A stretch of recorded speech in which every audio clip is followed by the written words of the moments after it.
le voizan lungai na hapta femeka ko ran pumpuin khovel pum pui tu lai sipui in leng laka in thoka ei him theina dinga bungai tong trai na hun poimo tak an hung but sai mani sul thu pa choi na manin hlan thing na hai le neya hun hai mang zoin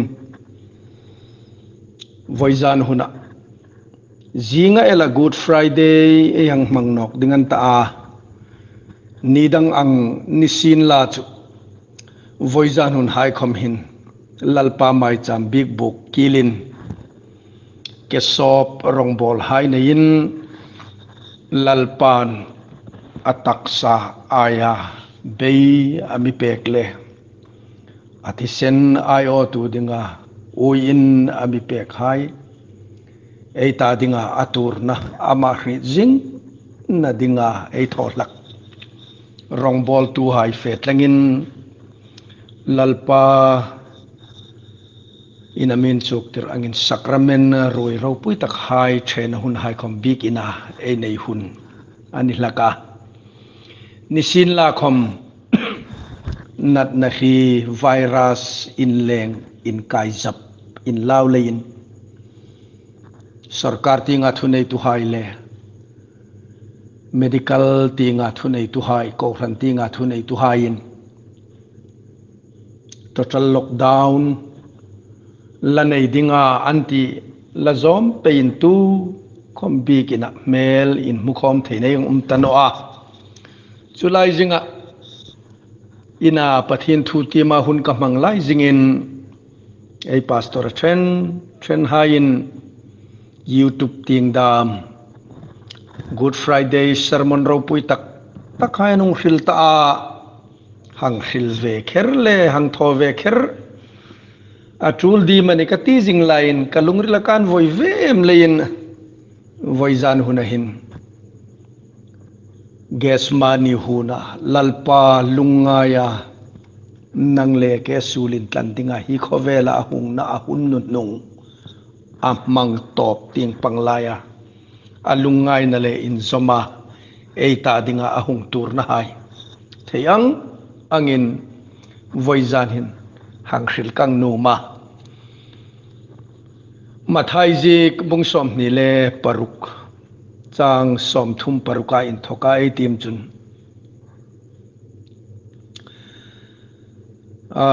chu zawa chun isuan ni haile chun mun pakhat gets mani anti chu an tlunga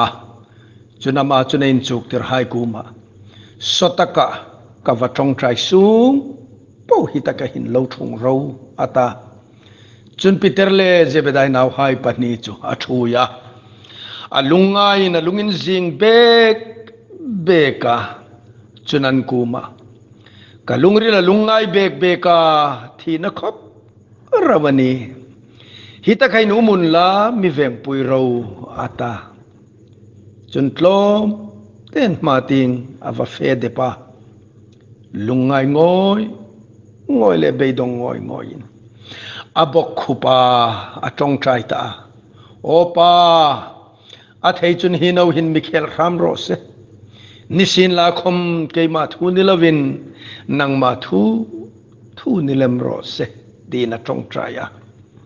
aji ke tim khape chun atong trai zo chun an chuk tir hai kum ting ahung entol chun in lusun ahung mua chung chun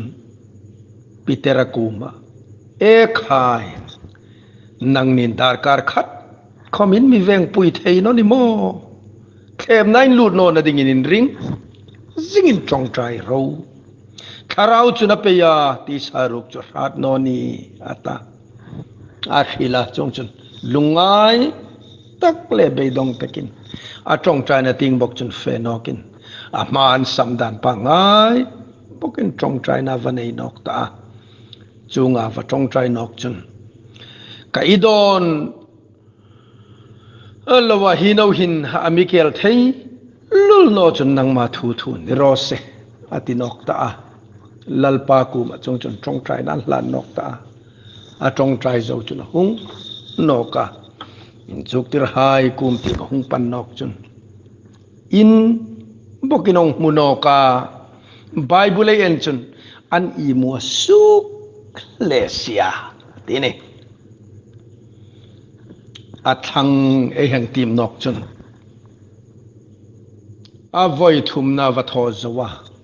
trong trai zawa hung noka ina hung munok chun tu hin chu inun la chol taro ngai tau a hun cho hung tlung ta mi hrim nau pai mi sul hai kuta anin mantir dingani he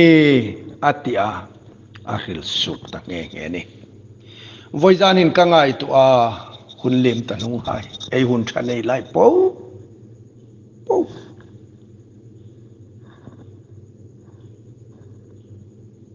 Isu Krista eita dinga rinum harsat natin reng tura pathin nui le van le sunga po nang le ke khom bisim tu pathin se hawa pathin chu isul na a in thoka san sukai thei na dingin pathin ni sing si ka Philippi bung ni eitim chun boy ngai tlomin ama le man suk tlom ta le ma thi khop rawa thu zo min hung ta ti ai mua chu pathin nang le ke sul na ain thoka mission suk theina dingin nang le ke tisa ai putang poka tisa anei via Calvary cross a hem de theidinga taksa nei ve ngai le in nunga ken thing mari sunga hung pingin chongchun hi khovela hinrinum harsat nanang le ke in ei tu kang po hi hung pal ve in lungai changa ne ya trap changa ne ya phing tram chang dang char chang khom nei ve in I khit le ka khit ang bok kha nei nang ta hilai muna hin ges mani huna nui ramdana mihrimani na zona asin tho top na hangklung ding hin ama a apathin na jingkha pa tia ko lakha beidong takina hang ko ta opa athei chun hinau hin Michael ram rose nisin la khom ke ma thu ni lovin nang ma thu ni lem rose hang tia ami him na khan chu tur kha hu phur veni na khom hit veni miracle chu apathin nan misul hai nang le ke in tlanai thei na ding le o Calvary cross alali su na thisenan su'a chu thisena isul na le ka sul na sofa ya o sukhinga thei na ding chun ami him na kha thi photangai le in ami him na chun apathin na mu thei lo pa pathin ani na ku ma chun an tuk lu tangai le in ke ya thu ni lovin hu phur le lang khom I thu ni rose tin lo hil tani voizanin unaw hai nang le ke chun o lockdown 80 ei ngoka miracle chu hi lockdown hun lai hin voizan ang hunahin lali su Krista chun mo isul na le ka sul na po phurin hi khovel rinum na harsat na tin reng thi na ne thei na dingin chu thi na chu ama nuna tlung dingin ithi aya thi dingin kathi aya thi dingin lali su Krista chun arhing na ahungin lana ti ai mo Gesmania trong traya an chuk tir hai imu su ngoi hang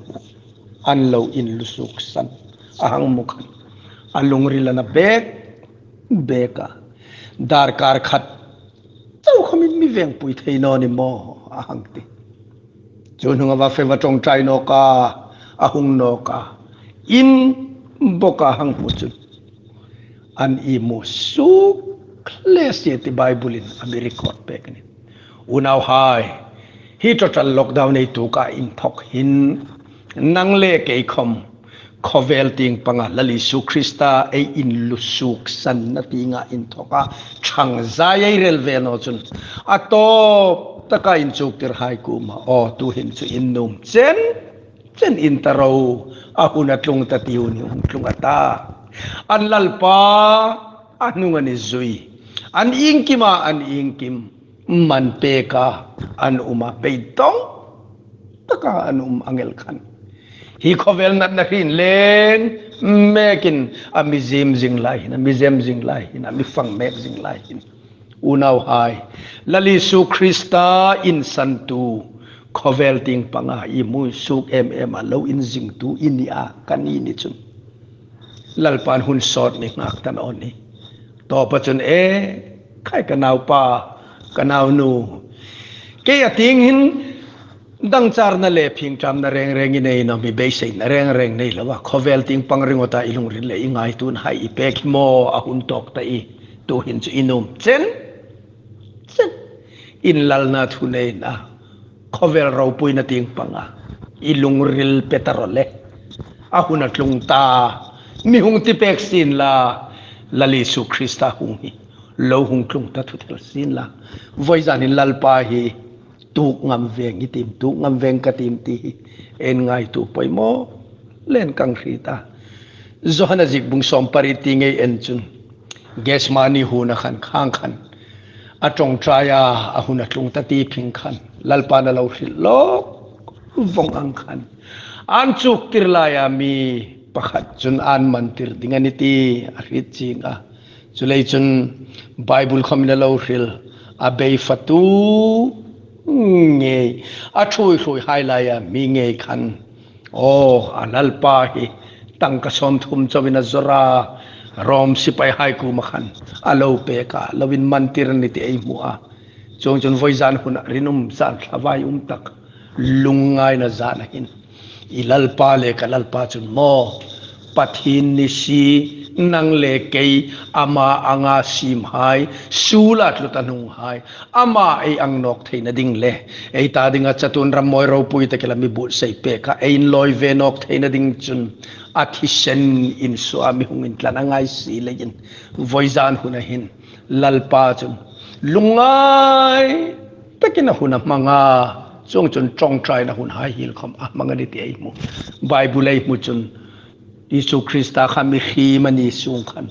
atong trai ve la kalungai ve la kana chumo bible zik da ngai en chun tong trai na dom tu pathi na ma ku hini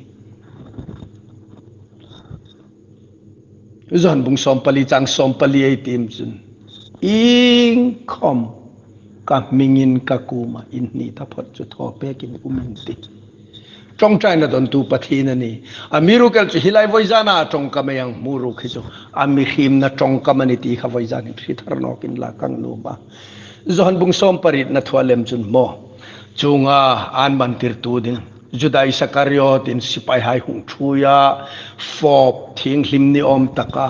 fop nge ya adera fop na mangai tak tak mi sila wa fop na alalpa hangin mantir khan tu min zonga lalpan heitia anni chuna kuma nazarati su antian dona isunan kuma kei hikani ata chunan mantir tu ding juda khomchu anni layangi zinga isun kei hikani ati phingle nung tinganin tola noya antlu tol tarupani ti ai muni khazana gesmani huna isu krista hung man tu hai kha amirim sim ve hai mei mei anni anum chuna pawara pathin na ka hang sonum sin la chu lalpan khang hai man thei khana no dingani pathin ni mirugal gesmani huna tong china mi khim nan calvary cross ataksa kheng beta atul lat leina mi khim na chuna pathin ring ku ma chun pa hi no ka theiram chun kayan thokin mila king pe khram ro miru kal chuka thu ni lovin nanga thu ni rose tia an pek na kha atlungin dik theina dingen lali su krista chu mana theina dingin an ngai tloma ami him nan voizan huna hin lungai na vortok nang leke ta ding na tu kani chong chun lian mantir tu dingin sipai hai hung thu ya zan boruk rik tak sunga chun an man ta lalpa na thil tho theina hang tho zom sin la num chun tu lai a o thuril tu manile a rong bol tu tam tak hain them thluk theinan ti mani an nol ing amani manga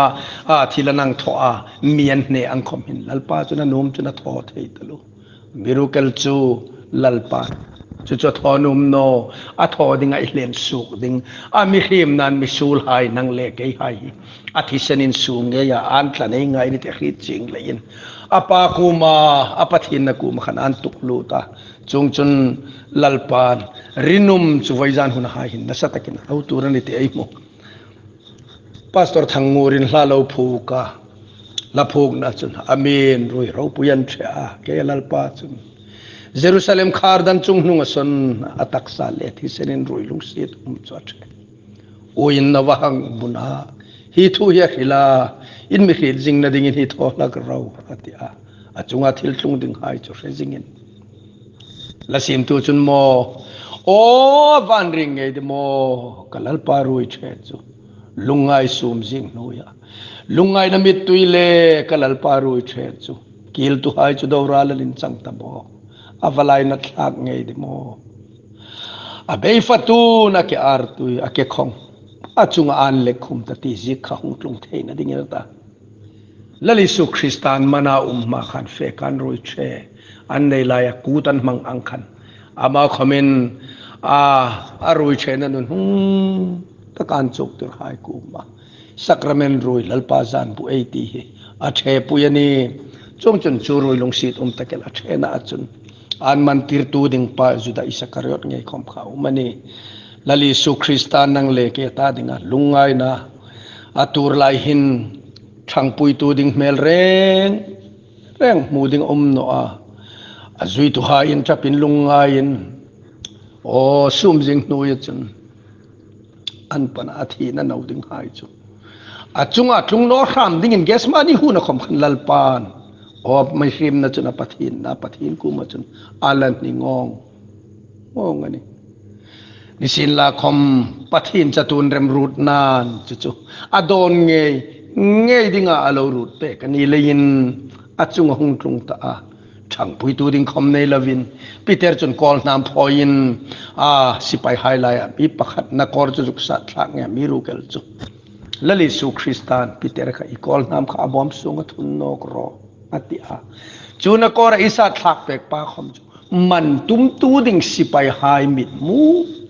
nge khan asuk dam pek no ka apathin na khom alai suk lang pek chung sa khom chu nan ring chung no hek tu hai nan hek na sat em mlei khan le nang le kein chatun hring nei nei the na dinga thi mei chang ve the na dinga lalpan hirinum harsat na atur mul suangai le in man tu ding hai chunan mana chong chun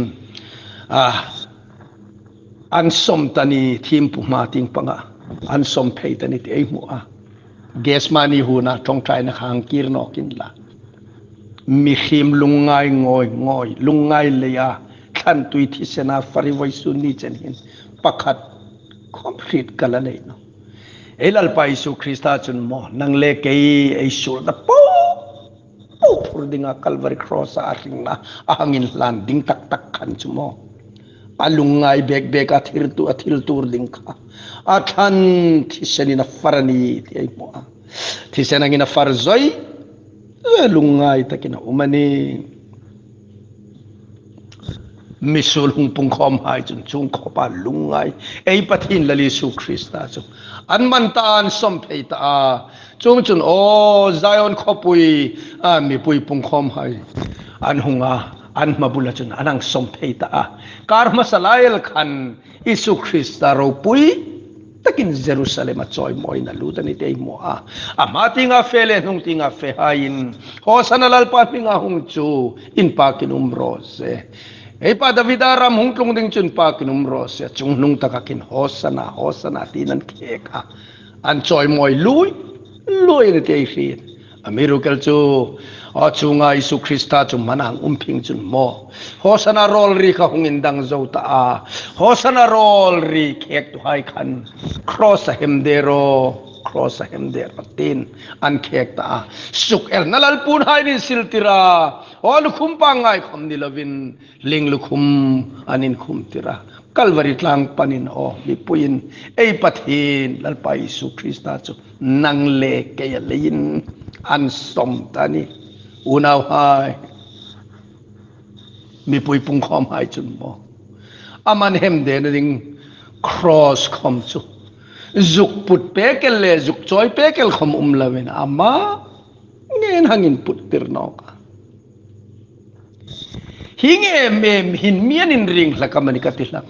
voizan hun hin unaw hai thing kokala thing lera Calvary cross nang le ke sul na lein tin laya Israel mi hai chun an now hai in three ding komin Calvary tlang Golgotha an ti chun an trap lai khom an top lakanti amiru kal chi Isu Krista kha Calvary tlang am misul hai an hem de na mun lak tlang khan alal pa anang hem de nia in thok chun Calvary tlang kha tlang chi ni talapin o tlang thil tho thei em mal som na tlang dam na tlang an chang nok the ni ti voizani le khi thar kan uma lali Isu Krista thi dan rap thak ji kangai tu akut khing ting an kil te ke khing ting kilina uma khom chunan ladit tok no sipai pakhat chun anak ruwa feina la hai sun rama amiru kel chu khataka khan thilro puite kel nang leke nin chuk ding hong suk tatlatel anak feya hang sun khan mo thisenel suk talovin thisen le tu hong lung suka lali sunak thengli ma chun thisen le tu hong lung su kalung rilin thengil no sin misul fai na tui chutin la sim tu khomi la lo sim hi la di chu aisul so fai na dingin a thisen chawa hun tok no tu yanga ya a tharau an tha thil pathum in chok ding poimo tak sandamayum theina ding le arama elu thein dinga hripui tu pathum poimo mml thisen tuile tharau chuhai cho fam kima theina dingen rom sipai khom chunana ka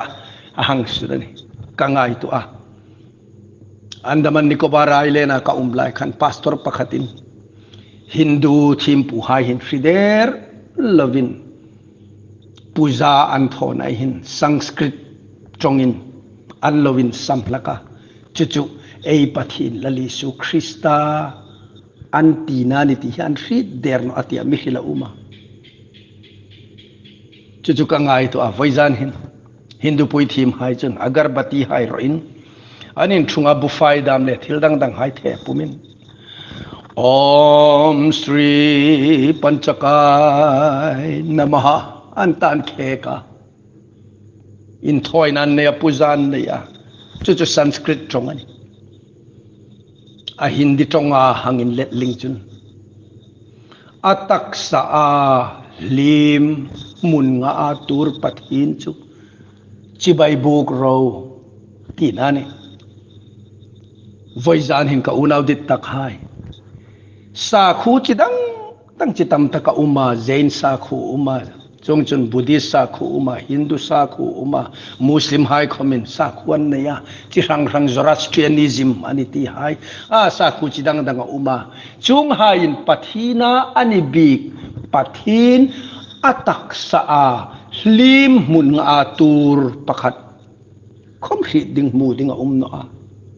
Mirugal chunang le kein ei ring le ei big ei pathin ruk chumo akut khing an kila lim pani ake khing ni an kila lim pali anaka feinanang sunno ka lim panga atak sa lim na tak panga tuk pathin chu chibai buk ro tin Hindu ai commentary lovin non sa khubik na hin an lovin sam lakani atia karin khapel chulechun voizani nei ni choi wang nei em amiru kel chumo unaw hai akut le kena ka chongchun anang kila ofeina nang suna chunga lali Isu Krista atharau apathin na hangin thla meuchun nuôi lệ van không in adol dâu ta no thì na là Lisu Christian hang tuk meu chun chunga tur ni pui khom an thima asim tu lalpa fama chang tlat lein en khoma en ngam no ni lirayan ni nga chung chun o khovel khoma dan po po dang lam vong ani voizan huna hin ka hil num tak chu unaw hai chung khopa mi mangaya rinum harsat na khom poisa lawa itading le katading ahung tur tu ei pathin hin mo tu la ya lockdown ei ti big in khom kai thei lawa AGM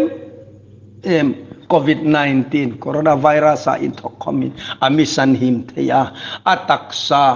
fakin dam na uma ring na uma athisen don in ring na uma chong chon lali su Krista chun kabowin nang ni khat in ring na nei ngal lo chewati lali su Krista taksa fale don tu hai am a ring na nei ding le ta ding le kata ding a hung tur na hi freezing puma mu thailo nat na khi chi te mit chitinin AGMM ha coronavirus a in thok homin lalpa ita dinga rinum tin reng turmul su tu pathin in amisan suk theni ti he hit kanum bek ni voizanin